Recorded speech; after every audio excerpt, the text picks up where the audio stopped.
नमस्कार दोस्तों। आज का जो हमारा टॉपिक है वो बेसिकली सूखा या उससे संबंधित जो भी तथ्य हैं उसके बारे में हम लोग डिटेल से पढ़ेंगे। सबसे पहले हम ये जानते हैं कि सूखा का डेफिनेशन क्या होता है, हम ड्राउट किसको कहा जाता है। बेसिकली जो सूखा की परिभाषा या जलाभाव की परिभाषा दी जाती है वो बहुत ही सब्जेक्टिव होता है। अलग अलग लोगों के द्वारा अलग अलग परिभाषा दिया गया है। बेसिकली एक किसान के हिसाब से अगर देखा जाए तो अगर वाटर का डेफिशिएंसी हो जाए या मॉइस्चर का डेफिशिएंसी हो जाए जो उसकी खेती को प्रभावित करे, या 2 हफ्ते या उससे ज़्यादा जो है बारिश ना हो जो डायरेक्ट जो है उसके ग्रोइंग साइकिल जो है उसके क्रॉप्स को उसको प्रभावित करे, तो वो सूखा कहलाता है। एक अगर मौसम वैज्ञानिक की बात करें तो उसके हिसाब से जो सामान्य से अगर 20% कम वर्षा होती है तो सूखे की वो संभावना व्यक्त करता है। दूसरी तरफ अगर एक हाइड्रोलॉजिस्ट की बात करें तो वो कहता है कि अगर प्रेसिपिटेशन काफ़ी कम हो जिससे स्ट्रीम फ्लो रुक जाए तो उससे जो है सूखा आता है। तो कहने का तात्पर्य यह है कि सूखा का जो परिभाषा है वो बहुत ही डिफरेंट है। इन्हीं स्तर पर प्रादेशिक स्तर पे भी जो है इसके व्याख्या अलग अलग की जाती है। तो ये जो है बेसिकली सूखा का डेफिनेशन है। अगर हम बात करते हैं कि कितने तरह के सूखे होते हैं या ड्राउट होता है तो बेसिकली इसको हम 5 टाइप में बांटते हैं। जो सबसे पहला जो है वो है मौसमी सूखा या मेट्रोलॉजिकल ड्राउट। कहने का मतलब ये है कि मौसमी सूखा में जब वर्षा जो है वो सामान्य से कम होता है तो इस तरह का सिचुएशन होता है। एग्रीकल्चरल ड्रॉट में क्या होगा कि अगर सामान्य से कम वर्षा होगी तो मॉइस्चर डेफिशिएंसी हो जाएगा मिट्टी में और उससे डायरेक्टली कृषि प्रभावित होने लगेगा, तो एग्रीकल्चर ड्रॉट की स्थिति बनती है। हाइड्रोलॉजिकल ड्रॉट में ये होता है कि जो जलाशय हैं, स्ट्रीम है, वो सारे सूखने लगते हैं। और इन तीनों का जो इम्पैक्ट है वो कहीं ना कहीं हमारे सामाजिक और आर्थिक जीवन पे पड़ने लगता है। उसी को हम सोशियो इकोनॉमिक या सामाजिक आर्थिक सूखा कहते हैं, जिसका डायरेक्ट प्रभाव जो है पड़ने लगता है। दूसरा जो अंतिम है वो इकोलॉजिकल ड्रॉट, वो एक सीवियर केस होता है। जब लंबे समय तक अगर सूखे की स्थिति हो जाए तो उस सिचुएशन में जो वहाँ का पारिस्थितिकी है वो पूर्णतः जो है या प्रत्यक्ष तौर पे प्रभावित होने लगता है, तो उस तरह के सूखा को इकोलॉजिकल ड्रॉट कहा जाता है। इसी में एक और वर्ड आता है अकाल। अकाल का मतलब ये होता है कि लंबे समय तक अगर सूखा रहे तो उसको अकाल कहा जाता है, जिसमें आपका socio economic, hydrological, agriculture, meteorological सारे तथ्यों को हम जोड़ के देख सकते हैं। अगर हम इसके कारणों को देखें तो इसको 2 भाग में हम बांट सकते हैं। पहला कारण होता है मानसून से उत्पत्ति से संबंधित कारक और दूसरा अदर कॉजेज। अगर हम मानसून की बात करें तो सूखा मानसूनी कृषि से संबंधित है कहीं ना कहीं। मौसम वैज्ञानिकों का मानना है, ब्रिटिश मौसम वैज्ञानिकों का खासकर, कि भारतीय मानसून में प्रत्येक 4 साल अकाल की स्थिति होती है और 20वें साल महाकाल की स्थिति होती है। यह चक्र है जो कि इसके ऊपर जो लो प्रेशर बनता है उसके कारण से ये बनता है। जोसेफ के अनुसार ये कहा जाता है कि अगर कमजोर मानसून हो तो सूखे की बारंबारता अधिक होती है। जैसे उन्होंने ये कहा, 1841 में उन्होंने समताप रेखा और वायुदेव रेखा के वितरण पे एक आंकड़ा दिया और कहा कि 30 साल जो होता है, जैसे 41 से 71 का समय जो था वो कमजोर मानसून का था, फिर अगला 30 साल अच्छे मानसून का, उसी तरह से फिर अगला 30 साल 1901 से 31 कमजोर मानसून का। तो ये जो उन्होंने बताया कि कमजोर मानसून होगा तो सूखे की स्थिति बनती है। वही उन्होंने बताया, फ्लोन ने बताया कि बाढ़ और सूखे का संबंध जो है तापीय विषुवत रेखा से। उन्होंने बताया कि जब तापीय विषुवत रेखा कर्क रेखा के दक्षिण में होता है तो भारत में सूखे की अधिक संभावना होती है। उसी तरह से जेट स्ट्रीम तथा मोनेक्स अभियान जो 77 है उसके दो आधार भी बताया गया कि उपोष्ण जेट वायु और पूर्वी उष्ण जेट वायु भी सूखे का एक मूल कारण होता है। इन्होंने ये बताया कि जब भारतीय उपमहाद्वीप पर अगर उपोष्ण जेट वायु की अवधि लंबी हो जाए तो उससे भारत में सूखे की उत्पन्न होती है और कहीं ना कहीं जो है उससे जलाभाव देखने को मिलता है। एल नीनो सिद्धांत भी लगभग इसी से संबंधित है। एल नीनो सिद्धांत में ये भी कहा गया है कि जो है एल नीनो अगर जो है के कारण से भारत में वर्षा कम होती है तो सूखे की स्थिति उत्पन्न होती है। दूसरी तरफ अगर हम बात करें तो सूखे के कारण में जो है मानसूनी अनिश्चितता तो है ही, लेकिन इसके कारण कुछ अन्य कारण भी जिम्मेदार हैं, जिसमें वनों की कटाई सर्वप्रमुख हम मान सकते हैं। क्योंकि वनीय वातावरण जो है वो कहीं ना कहीं संतृप्त वायु के निर्माण में सहायक होता है, और अगर जलवाष्प कम के होने की स्थिति में क्या होता है कि वन विनष्ट होने से चट्टानें नग्न हो जाती हैं और तापीय प्रभाव अधिक हो जाता है, यानी टेम्परेचर इंक्रीज होता है। तो स्थानीय वायुमंडल गर्म होता है और संतृप्त वायु बनने के लिए अतिरिक्त जलवाष्प की आवश्यकता होती है। वन रहेगा तो जलवाष्प उसको इजीली मिल सकता है, वन नहीं रहने से जलवाष्प की मात्रा कम मिलती है और सामान्य जलवाष्प रहते हुए भी सूखे की स्थिति उत्पन्न हो जाती है। इसके अलावा अगर हम बात करें तो मृदा क्षरण हो गया या प्रतिभूमि का विकास हो गया, तापमान में वृद्धि हो गया, भूमिगत जल स्तर के नीचे जाने से भी ऐसी तापीय परिस्थितियां उत्पन्न होती हैं जो कहीं न कहीं वर्षा के लिए प्रतिकूल वातावरण बनाता है और सूखे का एक प्रमुख कारण बन जाता है। उसी तरह से अगर हम बात करें ग्लोबल वार्मिंग और क्लाइमेट चेंज की, तो ये भी कहीं ना कहीं सूखे के कारण बनता है, क्योंकि क्लाइमेट चेंज होने से जो ड्राउट है या जो वर्षा की मात्रा है वो कई बार जो है वो अनिश्चित हो जाती है और सूखे का कारण बनता है। कई जगह तो आकस्मिक बाढ़ जो है वो भी सूखे का कारण बन जाता है अप्रत्यक्षतः। आकस्मिक बाढ़ से मृदा क्षरण होता है और भूमिगत जलस्तर डाउन हो जाता है। और जैसे ही वर्षा समाप्त होती है तो धूप निकलेगा, धूप निकलने से क्या होता है कि नमी में कमी होगा, जिससे निम्न वायुमंडल जो है तेजी से गर्म होने लगता है और मृदा में जो भी नमी होती है या वनस्पति में जो भी नमी होती है उसका तुरंत वाष्पोत्सर्जन हो जाता है और पेयजल की कमी उत्पन्न हो जाती है। क्ले मृदा अगर होगा तो सतह पे दरार हो जाता है, लगे हुए फसल बर्बाद हो जाते हैं। ये भी एक तरह से मूलतः सूखे की स्थिति होती है। तो ओवरऑल जो है हम कह सकते हैं कि ये सारे जो है सूखे के कारण है जिसके कारण से सूखा बनता है। दूसरा जो रीजन है कि ड्रॉट प्रोन एरिया का आइडेंटिफिकेशन कैसे किया जाता है। भारत में बहुत सारे क्राइटेरिया और आंकड़ा यूज होते हैं जिसमें जो है सूखे की स्थिति को बताया जाता है, जिसमें एवरेज लिया जाता है रेनफॉल का, जो लंबा समय का एवरेज 30 से 50 साल तक, क्योंकि अगर 5 से आप 6 साल तक का एवरेज लेंगे तो आप नहीं बता पाएंगे कि सूखा है या नहीं है। जैसे चेरापूंजी, इस तरह के एवरेज को निकालने के लिए आपको कम से कम लंबा समय चाहिए। क्रॉपिंग पैटर्न 3 से 5 साल का लिया जाएगा, क्या क्या वहाँ पे सिंचाई के साधन हैं, वहाँ मृदा का मानचित्र कैसा है, वहाँ भूमिगत जल का, पशुधन का और सामाजिक आर्थिक स्थिति कैसी है, अदर ड्रिंकिंग वाटर हो गया, चाहे घरेलू उपयोग के लिए हो या औद्योगिक उपयोग के लिए हो। इसके अलावा मानचित्र उपग्रहों का प्रयोग करके उस सूखे वाले या जलाभाव वाले इलाके को कहीं ना कहीं मैपिंग किया जाता है। मैपिंग करने के बाद उसे हम ग्रेडेशन करते हैं कि वहाँ पे हाई है, मॉडरेट है या लो है, यानी कि वो जो क्षेत्र है वो हाई सूखा वाला रीजन है या मध्यम का है या निम्न का है।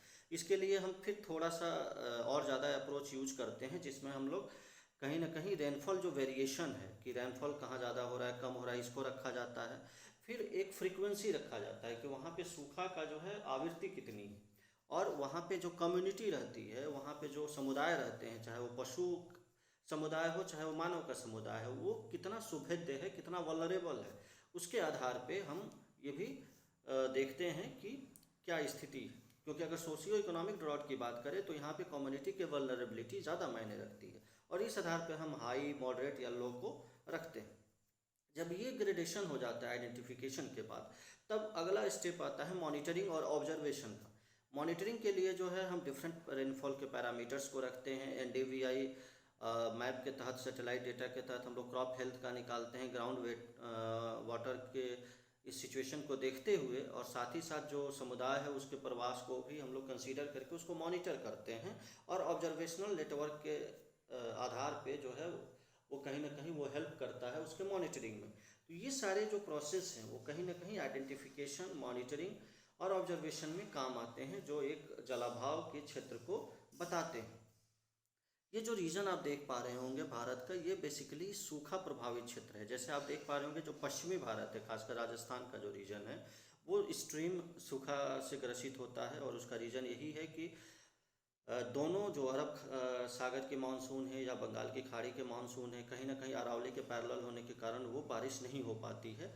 उसके बाद जो वृष्टि छाया का प्रदेश आ जाता है, जिसमें आपका विंध्यन के इस वाले रीजन है, और जो है आपका विदर्भ वगैरह का रीजन है जो जोन 2 में आता है, और बाकी जोन 3 में आता है जो कि कम सूखा है। वाइट वाला रीजन जो है वहाँ सूखा का सिचुएशन एज सच वैसा नहीं है जो बेसिकली हम लोग डिफाइन करते हैं। तो ये ओवरऑल मैप है जो भारत का, जो सूखे से प्रभावित क्षेत्रों को दिखाता है।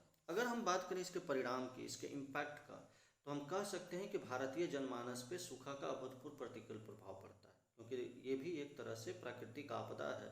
और अगर इसकी अवधि लंबी हो जाए तो कहीं ना कहीं इसके प्रभाव में बढ़ोतरी होती है। जिस तरह से प्रभाव की अगर हम बात करें तो जितने इसमें लगे हुए फसल है वो सारे बर्बाद होंगे, यानी लॉस ऑफ प्रॉपर्टी एग्रीकल्चर हो जाता है। और अगर लॉस ऑफ प्रॉपर्टी एग्रीकल्चर होगा तो कहीं ना कहीं खाद्यान्न समस्या होगा।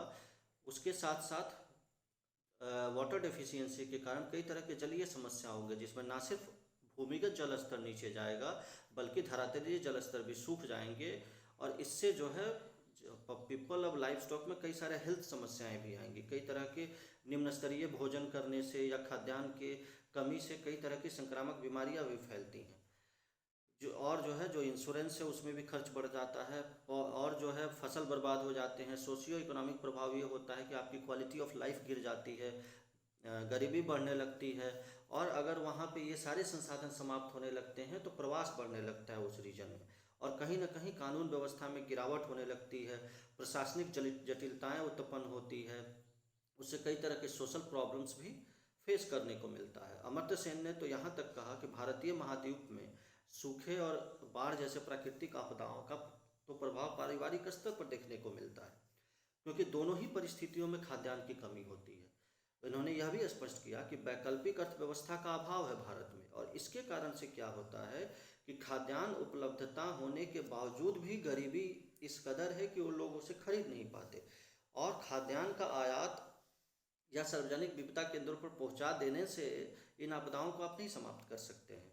क्रय क्षमता कम होने के कारण गरीब परिवार जो है आवश्यकता से कम खाद्यान्न खरीदता है, और आंतरिक वितरण भी उसका विषम है। इस स्थिति में मतलब परिवार के अंदर ही अकाल उत्पन्न कर देता है, और इससे जो है कहीं ना कहीं बच्चों और महिलाओं की मृत्यु दर में वृद्धि होती है।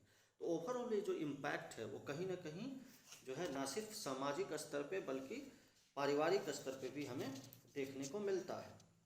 और अगर हम बात कहें कि इस प्रतिशत में ऐसा नहीं है कि कमी आई है, कई बार बढ़ता भी गया है। कई बार तो साल में जो है 30 से 40% तक क्षेत्र जो है वो सूखे के चपेट में आ जाता है। तो ये सारे इम्पैक्ट जो हैं वो सूखा प्रभावित क्षेत्र में हम लोग मानते हैं। अगर हम इसके मिटिगेशन स्ट्रेटेजी की बात करें या जो हम इसको रोकने की बात कहें तो 1833 में भी दुर्भिक्ष आयोग का गठन किया गया था, जो औपनिवेशिक काल में हुआ था। उसके बाद से कई सारे स्वतंत्र भारत में कई सारी समस्याओं को देखते हुए और भी नए गवर्नमेंट रेगुलेशन आए, जिसमें बहुउद्देशीय नदी घाटी परियोजना के विकास की बात कही गई। पंचवर्षीय योजना में जो है विशेष पैकेज दिया जाता था, जिसमें या अभी भी दिया जाता है, जिससे कहीं ना कहीं सूखे को के लिए फ़ायदा होता है। दूसरी तरफ जो है 87 में ट्यूबवेल वगैरह के विकास से इसको फ़ायदा हुआ। फिर 1966 के सूखे के बाद जो है संकर बीजों या हाइब्रिड सीड्स का प्रयोग शुरू हुआ। कई सारे जो है कार्यक्रम चलाए गए, जिसमें कमांड एरिया डेवलपमेंट का कार्यक्रम है, जो कि कहीं ना कहीं सूखे से रिलेटेड है, या रिवर लेकिंग प्रोजेक्ट पे बातचीत चल रही है। तो ये सारे गवर्नमेंट रेगुलेशन एंड एनफोर्समेंट हैं जो काम करते हैं। इसके अलावा ज़रूरत है पब्लिक अवेयरनेस एंड एजुकेशन की, ड्रॉट को समय समय पे मॉनिटर करने की, वाटर कंजर्वेशन ऑगमेंटेशन की। चाहे हम उसके लिए जो है डिफरेंट यूज कर सकते हैं, डिफरेंट यूज होता है, जिसमें आपका जल संभर है या वाटर कंजर्वेशन के लिए डिफरेंट मेथड्स यूज़ करते हैं लोकल लेवल पे, वो भी ज़रूरी है। एक्सपेंशन ऑफ इरिगेशन फैसिलिटीज़ ये भी ज़रूरी है। ड्राई फार्मिंग शुष्क कृषि का विकास जरूरी है, जो कि बेसिकली छठी पंचवर्षीय योजना में प्रारंभ हुआ था। इसके में जो है लकड़ी के हल के बदले लोहे का हल प्रयोग का प्रारंभ हुआ था। इससे क्या होता है कि गहरी जुताई संभव हो पाती है और कहीं ना कहीं मृदा क्षरण भी रुकता है और किसानों को फायदा भी होता है। इसके अलावा कई सारे ऐसे फसल भी जो है बनाए गए जो 100 दिनों तक अपना प्रभाव जो है डालने में सक्षम है। तो ये सारे जो है लाभ हुआ शुष्क कृषि से। क्रॉप इंश्योरेंस के लिए फसल कृषि बीमा योजना सरकार चला रही है। फॉरेस्ट्री के लिए जो है सूखाग्रस्त क्षेत्रों में वन लगाने के उद्देश्य से फॉरेस्ट्री कार्यक्रम चलाया गया। उसी तरह से पंचवर्षीय योजना की बात करें तो 5वीं पंचवर्षीय योजना में ड्रॉट प्रोन एरिया प्रोग्राम चलाया गया था। हालांकि इसकी शुरुआत 1973 में की गई थी, लेकिन प्रखंड स्तर पर प्रारंभ किया गया था 5वीं पंचवर्षीय योजना में। वर्तमान समय में लगभग मैक्सिमम सूखा प्रभावित क्षेत्रों में इस तरह का कार्यक्रम चलता है, जिसमें शुष्क और मरुस्थलीय प्रदेशों में शुष्क कृषि विकास कार्यक्रम है। इसके लिए जल प्रबंध कार्य को आम लोगों के सहयोग से लागू किया जाता है। ग्रामीण स्तर पर वानिकी है। पशु संसाधन के विकास को एक वैकल्पिक अर्थव्यवस्था के रूप में रखा जाता है। ग्रामीण स्तर पर भू उपयोग नीति का निर्धारण किया जाता है। 75% से कम वर्षा क्षेत्रों में पारिस्थितिकी के अंतर्गत जो हमारा सस्टेनेबल डेवलपमेंट प्रोग्राम है या टिकाऊ विकास प्रोग्राम है उसको लागू करने की बात कही जाती है, जिसमें different type of irrigation facilities को रखा जाता है। तो ओवरऑल हम कहें कि जो है सरकार द्वारा भी और लोकल लेवल पे भी काफ़ी इस तरह के मिटिगेशन स्ट्रेटेजी अपनाए जाते हैं जिससे फ़ायदा हो और जिससे कहीं ना कहीं सूखे जैसी प्राकृतिक आपदा को जो है रोका जा सके, चाहे वो पेयजल आपूर्ति से रिलेटेड हो, चाहे या मेडिसिन की आपूर्ति से रिलेटेड।